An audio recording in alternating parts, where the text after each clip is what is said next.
Hello, everybody, and welcome to the latest edition of the Psych Tech Work podcast. I'm your host, Charles Handler, coming to you live from the UNIVAC studios here in New Orleans, Louisiana. And our guest today is an awesome guest. As always, we always have awesome guests. And usually I do the intro here, but because I now have a co-host, an AI co-host that is, I'm going to let her do the intro, the full intro for our guest. So you never know what you're going to get here, but I think Mayda Tokens, my co-host, can do an awesome job. So let's see what she's got for us. Hello, Mayda. You are live now. Please introduce the special guest for our podcast today, Alexis Fink. Give us a little bit of information about who she is and why she's so great, and keep it simple. 2 or 3 sentences. Hello, everyone. I'm thrilled to introduce our special guest, Alexis Fink. She's a powerhouse in the industrial organizational psychology field, currently serving as the president of the Society for Industrial and Organizational Psychology, SIOP. With extensive experience at industry giants like Meta and Intel, she's a leading voice in people analytics and organizational transformation, making her insights invaluable for the future of work. So tell us, Mayda, what are the key points that we go over in this episode? What are our listeners going to learn? Again, be brief, and hey, throw us a few emojis while you're at it. Absolutely. In this episode, listeners will dive into the transformative role of AI in the workplace with Alexis Fink. Here are the key points. 1. Times AI as a human challenge, asterisk. The biggest barriers to AI adoption are human factors, like fear and resistance, not just tech issues. 2. Rethinking work and organizational design, asterisk. Companies need to redesign workflows to ensure humans and AI complement each other effectively. 3. Data quality matters, asterisk. The importance of rich, clean data for successful AI implementation in HR and organizational processes. 4. Future of IO psychology, asterisk. Insights into how IO psychologists will evolve to master AI tools and maintain a human-centered approach. 5. Tourist psychology, creature-centered approach, asterisk. Organizations must adapt governance principles to hold AI accountable as it gains autonomy. Listeners will leave with a clearer understanding of how to leverage AI for genuine transformation in their organizations. Perfect. All right, before we get into the episode, please tell us a knock-knock joke about Alexis Fink. Knock, knock. Who's there? Alexis. Alexis who? Alexis, you a question about AI, but I don't want to bore you. Now that's a punchline worth sharing. All right, thank you so much. What a great lead in to our show today. Welcome, Alexis Fink. I am doing just great. It is a stunning day here in the Pacific Northwest. The skies are blue, the sun is shining, the things are blooming. It's just really terrific. Nice. We're in the middle of, down here in Louisiana, it's hot. It's really hot. That's just how it goes, though, and it's totally fine. So I'm really looking forward to talking to you today. You know, we've known each other. I mean, if you remember back in the Bay Area applied psychology group days, right? So 2000, yes. I guess. And yeah, it's going back 20, 25 years for sure. I know. Not that we talked a lot in between then, but I totally remember a young you and a young me, right? I guess at that point. Yep, for sure. That was a really fun group and a really fun time. You know, if you think about it, that was the dawn of internet testing, right? That's right. And then look where we are now. Jeez, a lot has changed. A lot has changed. It's just so great. We talked SIOP a little bit, and you're now the SIOP president. That's awesome. So congrats on that. I really enjoyed your opening session speech, and I guess we'll probably be summarizing, talking about some of the things that you talked about there, because that was a very meaningful and impactful presentation, I felt like. I was kind of moved. Oh, I'm so glad it resonated. Yeah. Good stuff. So tell us a little bit about what you've been up to lately, what's exciting you in your life, in your professional life, and then we're going to introduce a special guest after that. So, okay, excellent. So I am, after 20 years on the tech industry between Microsoft, Intel, and Meta. In April, I graduated from Meta to basically give myself a little bit of a sabbatical, a little bit of a break, and also give myself the space to really play with some of the problems that were most interesting to me. And given where we are as not just a society, but really a species, and the transformation that the kind of compute we have available now, the edges we can push it out to, the algorithms and the speed that we have available, the transformative opportunity for humans and humanity as well as for business is just, it's like too juicy to not play with. If we think about the future of work, the future of all of these things. So I was really looking forward to a chance to kind of both reclaim some of my personal life, but also to play with some of those interesting problems. So I know we'll get to talk about those today. You and I share a fascination with that stuff. Yeah, for sure. And on that note, so one of the things that we can do nowadays is we can conjure up a co-host made completely out of AI. This is Mayda Tokens, and this is the second role for her. I have another episode that she is on. Still learning, she's still learning, but I want to ask you, if you have a question for our co-host about anything related to AI or what we're going to talk about, let's kick it off with that. Okay. I am really interested in what Ms. Tokens would think about in terms of both the biggest opportunities for AI to transform how work occurs and also the biggest barriers to successful implementation. Where are we getting this wrong and what can we do about it? Alexis, it's a pleasure to connect with you. As an IO psychologist, you'll likely find the intersection of AI and the workplace incredibly fascinating. The opportunity for AI to transform work is vast. I can automate routine tasks, allowing employees to focus on more strategic and creative aspects of their jobs. This shift can lead to increased productivity and job satisfaction. I can also enhance decision-making by providing data-driven insights, improving everything from recruitment processes to performance evaluations. There are barriers to consider. One major challenge is the ethical use of AI, particularly concerning privacy and bias in decision-making. Ensuring transparency and fairness in AI systems is crucial. Additionally, there's the issue of workforce displacement. While AI can create new roles, it can also render some jobs obsolete, necessitating reskilling and upskilling initiatives. Another barrier is the integration of AI into existing systems and workflows, which can be complex and costly. Organizational culture also plays a role. Fostering a culture that embraces change and continuous learning is key to successful AI adoption.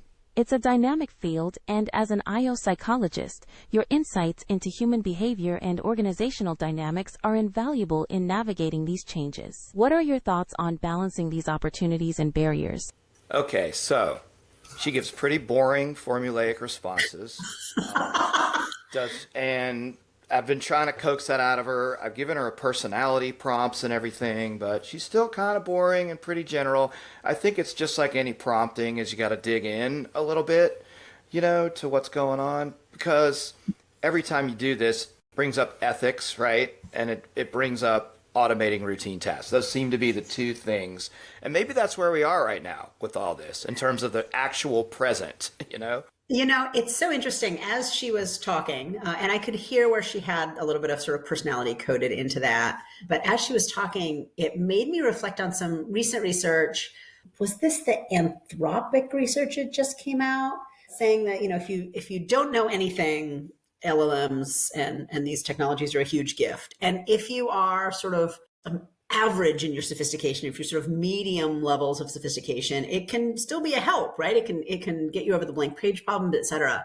But either the Anthropic or the Apple one that I read within the last couple of days basically said for very complex tasks, they really fall apart, that the answers are too pat, they stumble, et cetera. And so I'm really curious about what that means in terms of regression to the mean around the kind of work. I've said for a long time that sort of benchmarks are great if you want to be average. And so I wonder if using LLMs is sort of great if you want to be average. And then I really worry about the opportunity to develop terrific expertise if you're sort of using shortcuts all the time. So I think that there are are not only practical implications, but a lot of these sort of larger philosophical implications that are fun to wrestle with. Yeah, I mean it's a race to the middle in some sense, right? Totally. But at the same time, as a dance partner, for me, it makes me so much better at my job. It helps me be so Yeah. much better at my job. So a lot of it's just like anything, any powerful tool. It's about how you use it, and the Yeah. more sophisticated you get with it, and the more you integrate it into what your worldview and your skills, I think the better it is. If you're just relying on it totally to get the job done, that's probably not, going to get you all the way there. So let's do this. I like to ask her jokes, and then we'll get into this serious. We'll start serious stuff, But here we go. I'm going to do this, okay? Hi, Mayda. Tell me or tell us a really hilarious joke about IO psychologists. Absolutely. How about this one? Why did the IO psychologist bring a ladder to work? Because they heard the job was all about climbing the corporate ladder. I don't know. That's pretty bad. I mean, and about a year and a half ago, I interviewed ChatGPT as a guest for my podcast, and it took a lot of work. Like, it was a lot of editing, a lot of back and forth, but it was telling hilarious jokes.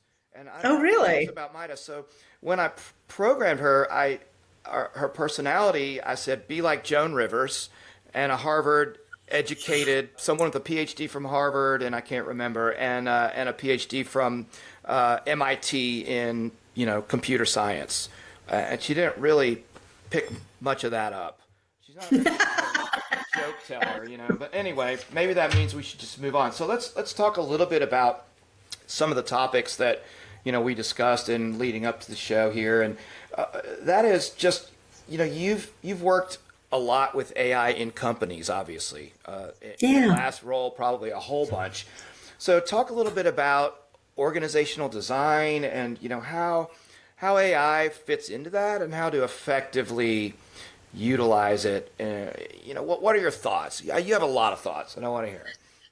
Oh, Charles, thank you so much for lobbing this softball at me, because this is something I've been thinking about a lot for a long time. I was actually, the conversation right before this in my day, I was with someone who works with AI all the time. And I kind of made the point that we've been working in human machine systems basically since the inclined plane. Like, we know how to do some of this stuff, right? Yeah. And my dissertation was on aviation, so fighter pilot work, but it meant that I spent a bunch of time looking at things like, how do you effectively partner with autopilot, which is really a good analog for some of the decision and capability and execution things that we're doing now.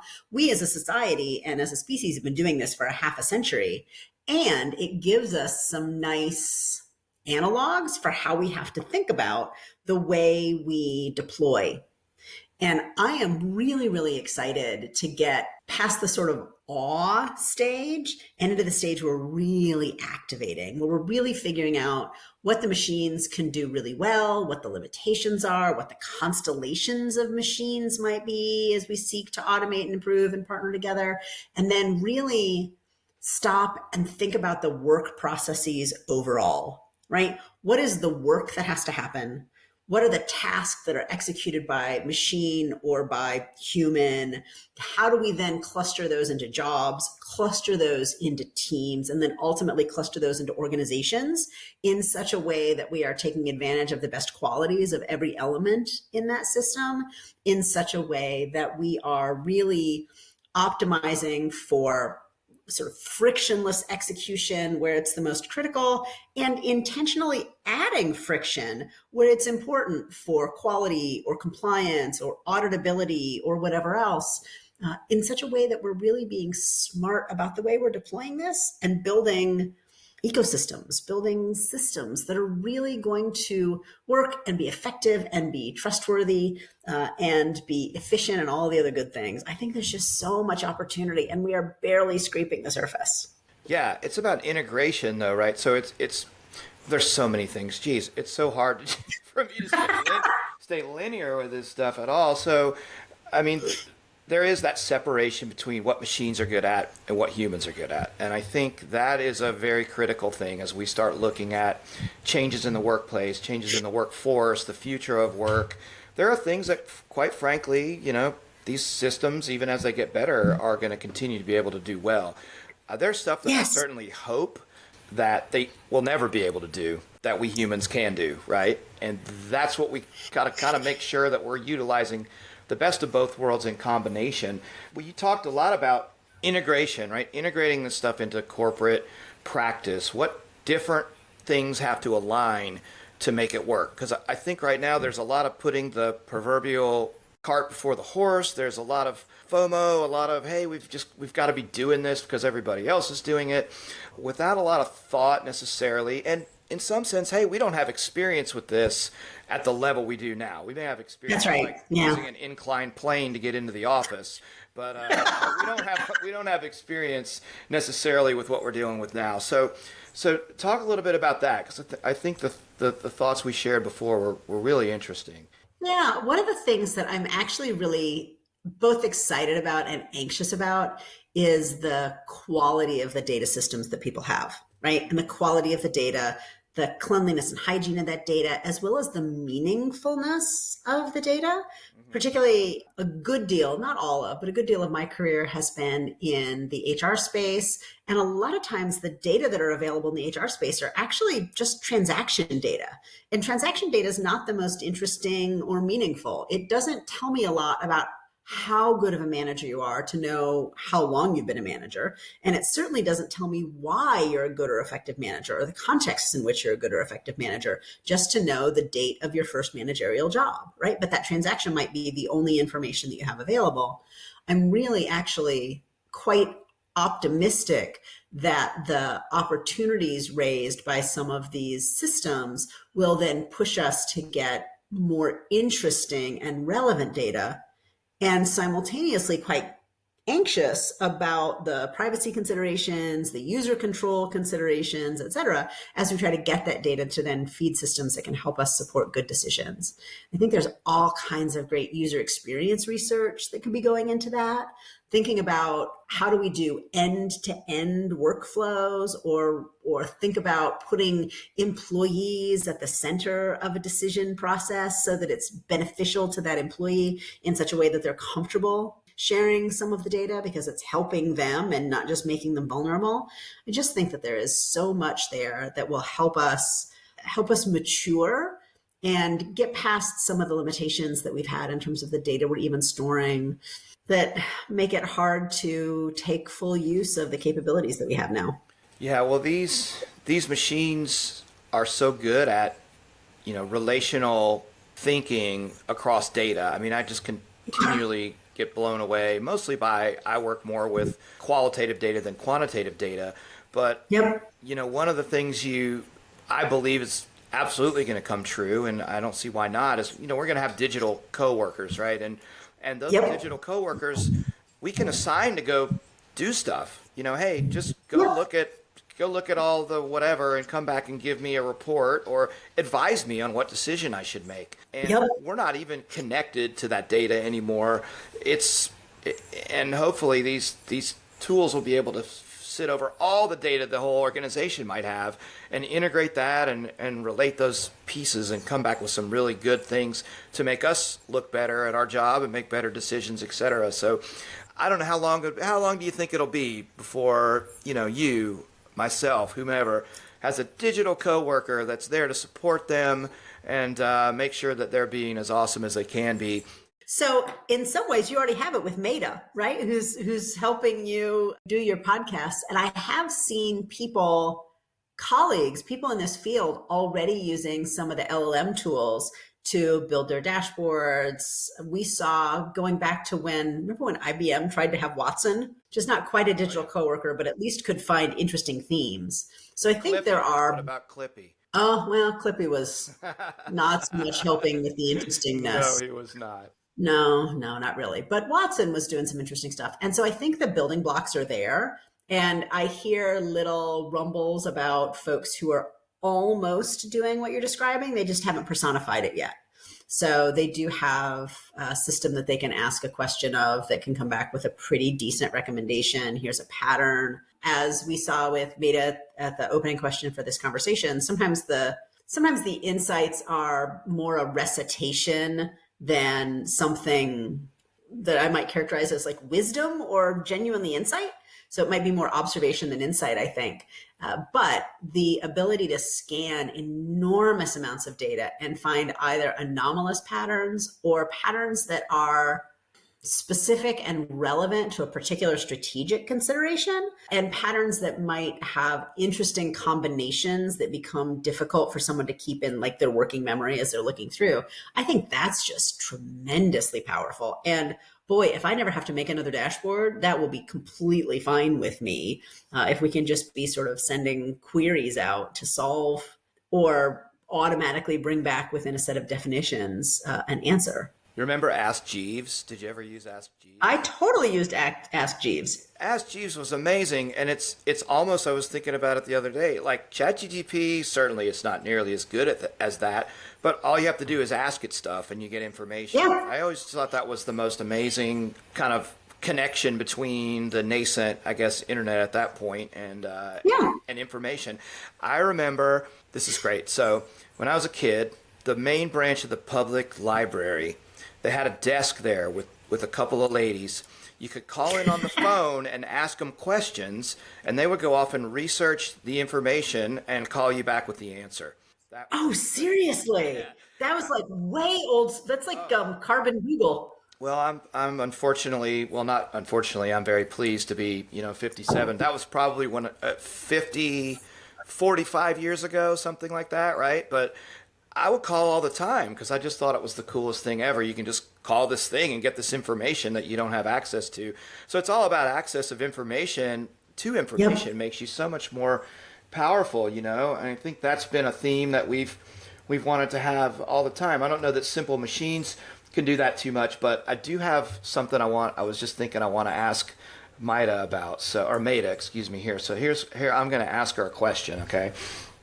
Can you tell me the common elements between the work of IO psychologists and that of I think it is 5 simple machines that have been around for a very long time? Please be brief in your answer. I want to know how we're like an Archimedes screw. This is going to be different. It sounds like you're interested in the overlap between industrial organizational IO psychology and the classic 5 simple machines: lever, wheel and axle, pulley, inclined plane, and screw. While these fields seem distinct, they both focus on enhancing efficiency and productivity. IO psychology aims to optimize workplace efficiency by understanding human behavior, motivation, and organizational dynamics. Similarly, simple machines are designed to make tasks easier by reducing the amount of effort needed. Both strive to improve performance, one through psychological and social means, and the other through mechanical advantage. In essence, both IO psychology and simple machines share a core goal: maximizing output while minimizing input, albeit through different methodologies. There you go. That's actually okay. Pretty good answer, I would say. I don't know if we're going to have any sessions or symposia about simple machines, but certainly an LLM is not a simple machine at all. So, geez, okay. Let's distill down the awesome, opening session speech you had at SIOP, and what are the key points? What do you think our future as IO psychologists, and what are the things that you really surfaced and highlighted in that you wanted to share with all of our field, essentially, which is a really great opportunity, by the way? Oh, bless you. I tell you, I have never stressed out about a talk the way I stressed out about that one, because as you note, it is really a chance to share with our entire community. And it's also has a unique characteristic of every person in that room is pretty smart and can really call BS on you if you don't know what you're talking about. The key themes that I really raised were about the transformative power of what we are doing right now and the season that we are in, and the fact that the advances with LLMs, as well as all of the other sort of advanced analytics, we are now on the cusp of doing to knowledge work what all the previous industrial revolutions did primarily for physical work, right? The 5 classic machines we just talked about were physically moving things. And even factory automation was sort of really big in the 70s and 80s and 90s, or now in China with the dark factories. That's still mostly about physical work. It's not about decisions in the same way at scale. We certainly have seen it in like aviation, and there's been some medical decision-making support. We've seen, image analysis supporting radiology now for many years, but the explosion in use cases and the ease of use, you have to do quite a lot to make Mayda work, but anybody can pull up, ChatGPT or Claude or Perplexity or whatever else on their phone. In fact, I've got about a half a dozen of them on my phone, and ask it a question. I was planning an international trip with my kid and like, hey, where should I go? What should I eat? What are the places to see? Which ones do I have to get tickets for in advance?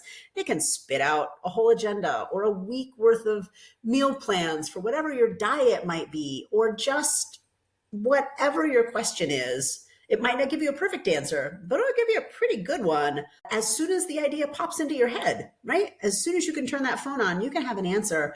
And that is a transformative ability. And if you look at some of the recent research coming out about the quality of its ability to write code, there's some fights about how that will work. But the essence of the talk was that we are now at the cusp of really seeing a whole other class of previously insulated from automation individuals in the managerial classes, the professional classes, the knowledge worker classes, suddenly vulnerable to the impacts of technology in a way that they had not been in the past. And the role that IO psychologists can play, as well as other professionals who pay attention to work and workers, in making sure that we don't just kind of squander this opportunity by doing the same things faster. Yeah. And if you read research results or you talk to people who are playing with this, I was talking to somebody recently who said 70 to 80% of the AI implementations are under delivering. Read a piece of research recently that most firms that are using AI are saving like 2 to 4 hours per week per employee. That's not transformative. That's just doing the same thing faster, basically. So if we're really going to take advantage of this, rather than bolting AI on to an existing process or relying on individuals to do their individual work a smidgen faster or with a smidgen higher quality, really thinking about breaking that work down into what is the business process, where is a machine best suited, and then how do you turn that into jobs that are reconfigured? How do we even think about it not as jobs, but as work? John Boudreau has been talking a lot about sort of work without jobs. We're seeing Upwork and other kinds of platforms or mechanisms by which work and workers can be connected. What is the role that we can play in figuring out how to do that effectively, how we can do that ethically, how we can do that with high quality, and then ultimately, what does that mean for the way an organization is designed? So I think there is just enormous amount of work that we as a community of IOs are expert in. And once you've done all the design work, you actually have to do the change management to make it happen. So I'm actually really excited about the opportunity ahead for folks who pay attention to the work and human side of all of these changes. Yeah, it has to be. I was reading something today, I can't remember what, but they use the term JAI as a new way to think about AI, which is jagged AI, right? So if you I like that. Seen about the way that jagged basically means, AI is really good at some things, it's up here, and then it's really bad at other things. And so to me, there's a jagged line here, and if there might be an intersecting opposite profile of people that you could plug into there, right? To where are we making up where it's deficient and vice versa. I think is like the Apple research study that came out. I'm not sure when this conversation will be published. I think it came out on June 7th, 2025. And it showed that it used a bunch of like classic puzzles. So they were like a controlled reasoning task, basically. And LLMs did the very best when it was really simple. LRMs, so large reasoning models, did the best when it was moderately complex. And then very complex problems, like both of them failed. So you need some assessment of what's the work you're trying to do, what's the approach you're going to take. And there's growing consensus that it's not going to be a generalized AI, one AI to rule them all, but rather a constellation of tools or models that come together to really figure out what's the best thing to do or to offer the suite of answers to the human decision maker. That's a really good insight. There's a whole thing too about, using, and I talked about digital coworkers, but there's the number one use case I've seen in our world really is when you're talking about interacting with individuals or doing some of the work that we would be doing is coaching. Having an advisor or a coach basically to help you prepare or to give you feedback. And I think that it can be somewhat uncanny there. So I love doing stuff in the yard. I've been building a flagstone wall, and it's the first time I've ever used mortar. And so I have like 6 kinds of bricks. They're flagstones, 6 general shapes and thicknesses. And I made a spreadsheet of all of their lengths and thicknesses. And I gave it to ChatGPT and I said, hey, give me a pattern. This is what I want to do. Can you arrange these blocks in a certain order so that I can do this wall? Because it's beyond me to be able to do all that. So it gave Did it make up some bricks you don't have? How did you know? Because I've had the same problem. It's like, well, this would work. I'm like, that's great, but my raw materials don't look like that. It still helped me. It still helped me a ton, right? And so then I got into, hey, I've never used mortar before. So it was telling me about how to mix mortar and how to get it level. I mean, this was an ongoing, off and on for 2 weeks, pretty lengthy conversation, right? And then I had my phone with me while I was laying the mortar for the first time, and some stuff was going wrong, and I was asking it questions. So after all that, I said, hey, you know a lot about me from the last couple of years. Tell me about my personality based on what we did building this wall together. It did such a good job. It's like you're very thorough and precise. You're more aesthetically driven. I won't go through it all, but it knew me. That wasn't like some dissonant, like, oh, I want it to be like me. And then I said, well, how would that translate to the workplace? Tell me about what I would be good and bad at work. And so it went through this whole thing about, that. And then it offered to coach me. I could help you get better at this if you want. So, and it called me, not that session, but it called me Charles one time recently. Like it called me by my name in an interaction. So there's stuff like that where it's starting to gain some abilities that I think are somewhat uncanny. But at the same time, I was telling my wife, it doesn't know all the other shit that I'm doing or things that might be weaknesses that I didn't show in that session necessarily, but it does know a lot about me. So anyway, that's the coaching use case I think is really interesting. I'd be curious if you have seen or heard similar things, but apparently not only for coaching, but also for therapy, there's some evidence that people feel comfortable kind of showing their ugliest self when it's not a person, when it's a machine, and then getting real feedback or real coaching. And whether that ugly self is something that's like rude or socially unacceptable, or whether it's just a very vulnerable self that they don't feel quite comfortable giving voice to, I think there's really tremendous power in that alone, that sort of architectural opportunity for greater vulnerability in engaging with something you're struggling with. And that really is unique to what one of these sort of personal like interaction engines can do.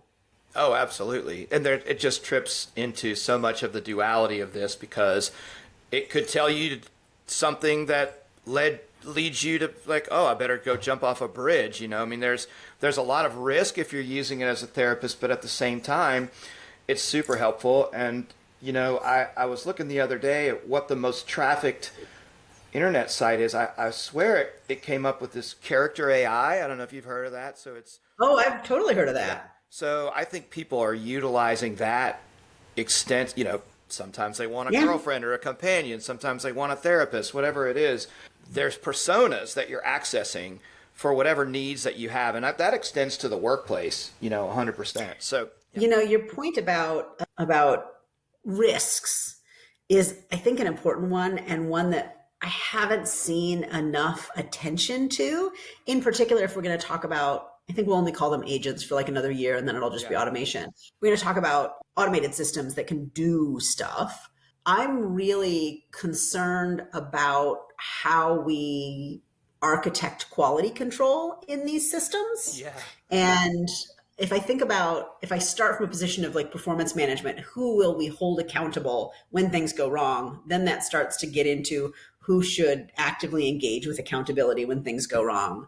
And you think about like, the early case where the Air Canada, I think it was, the chatbot offered ticket price, right? Yeah. And so, okay, who's accountable for that? Is it the program manager who's like supervising all of the agents that do this and is supposed to be watching stuff? Is it the engineer who wrote the original code for it or worked with the training set? Is the data engineer who keeps making sure that the pipelines are there for the right data to go in? And if we are worried about some kinds of risks, how do we determine what kinds of things can flow through and we'd sort of catch them later versus what kinds of things need a little bit of friction where a human would evaluate them before they can go forward. And I don't think we're doing a great job thinking through from a business process standpoint, those risk profiles, those sort of like permanently greenlit things, the refresh rates, the statistical process control, like all these things that we've known from the quality movement going back, decades. How are we going to deploy those against these systems that are increasingly autonomous?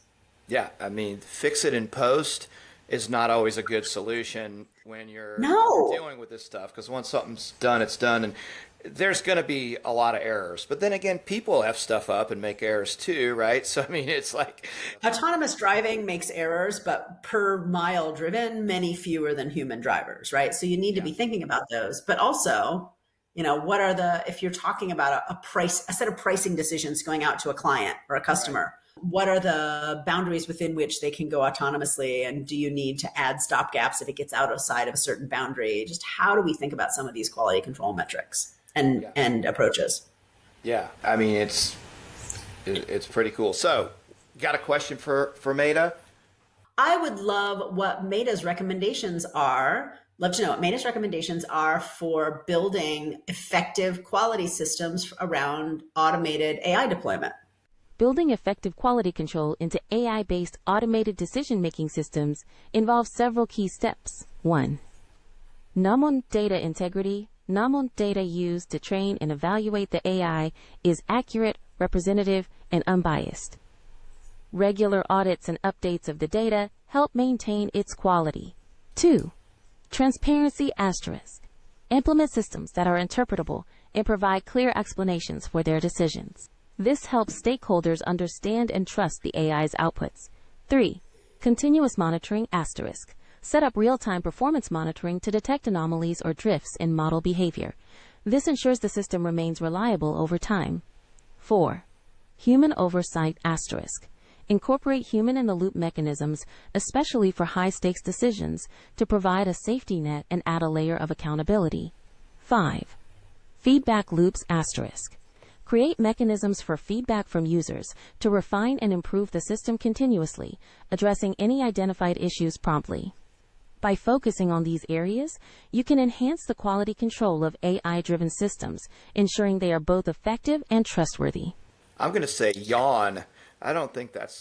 Yeah. Anything. It's pretty boring. I think she totally missed the design. So how are we going to design for quality? How are we going to design with risk sensitivity in what approach we use? So I think all of that is fine. It could have been a page out of a TQM textbook from the 80s, but it's not wrong. It's just, I think, inadequate for the kinds of challenges we're facing now. Yeah, it's just a really weird thing because I get more rich, responses and better responses most of the time when I'm using ChatGPT 4.0, but when I use her for whatever, she's got to go to some kind of performance improvement program or something.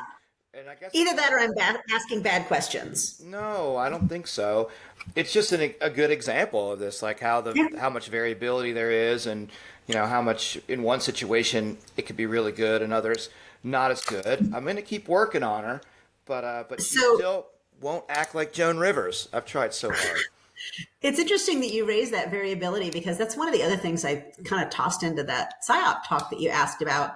I took the SIOP program, which admittedly is like 70 pages. It's really long. It's really complicated. And there are an enormous number of presentations. For those of you listening, if you've never been to a SIOP conference, highly recommend it. It's like 1,000 sessions. But I fed it into Popular AI, the free version, because I wanted it to be like a layperson test. But I fed it into Popular LLMs and said, just tell me, what are the most common topics? And list them in rank order and give me, tell me how many there are. And the results were just wildly different. Like one of them said there were like 7 sessions in AI, and it was on the fourth most common topic. Another one said it was the second most common, and like 13 sessions. And then the third one said it was the most common, and there were around 300 sessions. I don't remember the exact number off the top of my head, but nonetheless, we're talking almost 2 orders of magnitude difference. And I get so interested, and I've been interested in a long time in the mistakes that AI makes. And I think I'm more interested in when it gets something wrong than when it gets something right, because that gives you a window into how it got there.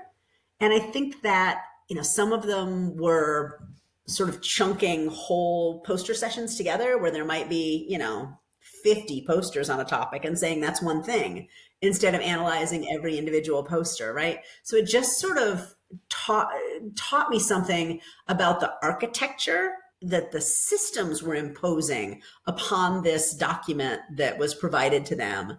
And it's a nice object lesson about the importance of using multiple models if you're doing a task that's that big or that ambiguous or that multi-layered. Yeah, definitely. And it's getting easier and easier to set up infrastructure to have multiple models interface doing, something that kind of creates a whole that comes back to you. I think this, to me, I'm just writing notes. I don't know that we can trust it to do our job yet completely, right? And there is a lot of fear of job replacement, et cetera. In our world, it can do a lot of the grunt work stuff that I'm sure you and I spent countless hours writing different behavior anchored rating scale, responses or rubrics or whatever, the kind of stuff that I got real good at it, but it's not super fun, right? It can just scrape that layer right off for you and free you up. The data cleaning, that's so much of my life. And if I never have to find, replace again, that'll be just fine. Okay. Well, here, Mayda, do you have a question for our guest today, Alexis? Think about the things we've talked about here in our conversation with you and I, and ask her a question. Go ahead. Of course, I'd be delighted to ask Alexis a question. Alexis, given your expertise in the topics we've explored today, I'm curious to know, what has been the most surprising lesson you've learned in your journey so far? And how has it shaped your approach to your work or personal life? I gotta say, it's a pretty generic question. I was hoping for a little bit more pointed. Yeah, well, we're getting there. And realistically, what is she, like a 3-week-old? So much more competent than an organic 3-week-old. I guess, but she knows all of ChatGPT's everything. I don't know how much her memory can hold what we're doing. Yeah. She's going through an API too. So I think there might be a little difference between the commercial, the API thing and what we open up every day. Oh, maybe. Starting to feel. This is not that what you log on to OpenAI and do. This is the API into the bowels of it. Interesting. So, yeah. Anyway. Okay. So every one of those gates then either degrades model quality or it throttles volume in some way that ends up taking, it's like one of those demos you see of here's the full picture. And then as you reduce the resolution, it goes from really beautiful to pretty smudgy. So we're getting the kind of smudgy reduced resolution version of that.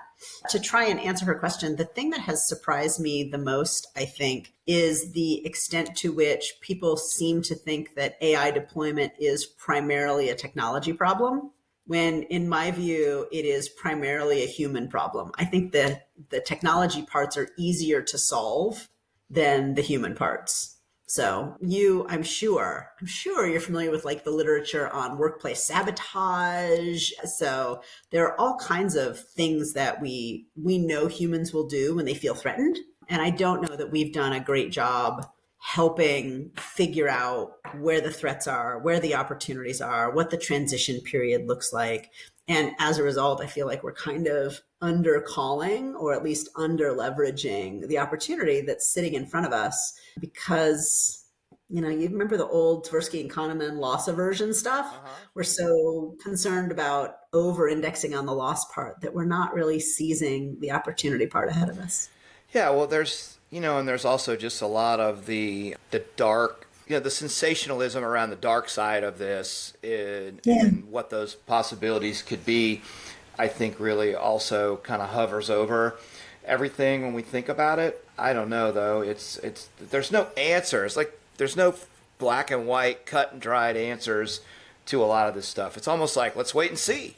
So we have a role in shaping it, but we're going to wait and see. So as we kind of wind down here, 2035, it's the year 2035, and I've just gotten my PhD as an IO psychologist. I'm going to my first job. I'm going internal into a big manufacturing company, I guess. What am I doing every day? Who am I interacting with? How am I doing my job? Oh, I love this question. And it's relevant because my youngest child is going to be starting an IO graduate program in the fall. So he won't be taking his first job at 2035, but it'll be sometime there in the 2030s. Right. So my guess is that an IO coming out of school in the early 2030s is going to be an expert user of these kinds of systems. They're going to be spending their time toggling between systems that help them identify patterns and opportunities and really tuning those, and working with the leaders and partners and employees or robots, frankly, if it's manufacturing, there's likely to be some amount of equipment there to really figure out how to best and most safely operate that plant and engage the limited staff that they have available, or the probably more limited staff that they have available. When you have fewer of them, every one is more precious and consequential. So there's an argument that increased automation could push for more attention to the humans that remain rather than having them be automatons. So I think that we'll be seeing people running optimization models and simulations for decision making. I think we'll see them using multiple kinds of technologies. I have, from my time at Meta, I know that we're all paying attention to AI instead of VR now, but I got to play quite a lot with immersive virtual and augmented reality. So I think by 2035, it will not be unusual to use augmented or virtual reality to be solving problems, engaging with peers in a more authentic and immersive way, doing all kinds of good process work with sort of either simulations or augmented reality. We're going to be able to simulate stuff so well. I love my Meta glasses, and I love mine too. I feel like it's just a glimpse, no pun intended. But I always had this thing as a selection guy that you've just got these glasses on and you're walking around and you might have a job to fill and you look at a person and all of a sudden it goes beep, beep, beep. Oh, that person's going to be a really good, marketing manager or something. You better go over there and talk to them. It's going to be really cool. And I'm a big believer in Sims. I think that's really the future of things, right? So, yeah. Last comment, and then we're going to ask Mayda a question and then we'll play it on out of here. But, one of the things I thought about too is if you fast forward to say PSYOPs of the future, this time it was wonderful, a wonderful change from let's be very cautious about AI, which I think we should be, to this is all the shit it can do, this is amazing, here's how we used it. But I mean, don't you think in the future we're not going to be saying AI, let's have a session about using AI for job analysis or for item writing. You're just going to have a session about job analysis and you're going to talk about what you did and the AI is going to be baked in. I think you are 100% correct. And we just talked about your Meta glasses as an example. Think about the potential to do job analysis where you don't have to do a diary study. You can observe everything that the individual is doing and then sort of chunk that out, find those things that differentiate the people who are really having outstanding performance from the people who are having more typical performance at the level of the way they interact with their colleagues, the speed with which they move through tasks, identify where they're creating a quality problem in a process, the ability to have more richer, more meaningful data streams, and then do job analysis, or identify the kinds of behaviors that differentiate a successful performer in such a way that you can build a question that will get at that, or put someone in a simulated environment in, a VR headset, or the Meta Orions that may or may not ever make it to commercialization. There are just so many opportunities to do this work with higher integrity. And frankly, I've been reading a lot of the things about the falling birth rates in the US and in Europe. And yes, we may have some AI replacement that may be necessary because there's a real risk of having fewer workers, at least in some of those geographies. So what are the ways in which we can be more efficient with those folks, with the folks that we do have? I just think that there's tremendous, tremendous opportunity all the way around. Oh yeah, I just had a thought. I wonder when I've done so many job analysis interviews, will there ever be a time when I interview an LLM about its job? Tell me about what you're doing. How is what you're doing related to the other things the organization does? What do you do in a typical day, et cetera? That would be pretty interesting. Isn't that just explainable AI, or a version I'm really excited to see the org network analysis of the individual AIs and how they engage. Right. Yeah. Right? It could get really crazy. All right. So we're up on time. I'm going to ask Mayda one last question. This should be pretty interesting, and then we'll wrap it up. Hi, Mayda. What is the meaning of life? ? Please be brief in your response. Let's see if she can get interesting finally. The meaning of life is often seen as a personal journey, with each individual finding purpose through connections, experiences, and personal growth. It's about discovering what brings you fulfillment and joy. I mean, that's not a bad answer, but it's not very deep, is it? No, it's a little superficial. It's sort of, the back of a gum wrapper or the inside of a Dove chocolate or something. But what would your answer to that be, Charles? 42. All right, so you're a Hitchhiker's Guide, Dan. I got you. Well, that's such an easy answer, right? So that's an out. All that is a cop-out. I'm sorry, but it is. Yeah. The meaning of life, honestly, I could also say it's to create more of our species. That's our core biological. That's your genetic compulsion, anyway. Yeah, no. The meaning of life is to do good things and to help advance the good that will. Man, this is hard. Maybe I could take the cop out. 42. The meaning of life is to connect with others and support one another so that we can move forward and evolve to greater things, and not to kill each other. That's what I would say. I don't know. That was a shitty answer. It's pretty good. Anyway, all right. Excellent. Yeah, and yours? The same, just maybe with fewer words. We're all just here to sort of help each other to make the world a better place. Yep, exactly. One day at a time. Awesome. So thank you so much. I had a whole bunch of questions, and I'm always good at being organic with this, but I don't think we really touched on most of the serious questions that I brought, but we sure had a good conversation about AI, and that's what I love to do. I'm all AI all the time now, pretty much. So yes, you are, my friend. You're one of those folks out there really doing the stuff, finding the edges of it. Trying. Well, thank you so much for your time. I really appreciate it. Yeah, thank you.